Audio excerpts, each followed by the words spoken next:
nyo ba sa Pilipinas, mayroon tayong higit 170 na wika at dialekto.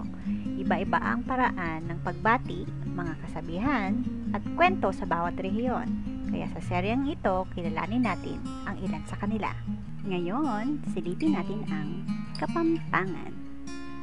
Sa Kapampangan, ang pagbati nila sa umaga ay Maya paabak, sa hapon, Maya pagat panapon, at sa gabi, Maya pabengi.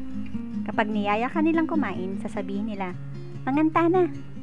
At huwag tatanggihan, dahil sabi nga nila, basta't kapampangan tamangan, manyaman. Ibig sabihin, kapag kapampangan ang nagluto, sigurado, masarap ang pagkain. Kaya't kung gusto mong bumati ng good morning sa isang kapampangan, sabihin mo, Maya paabak!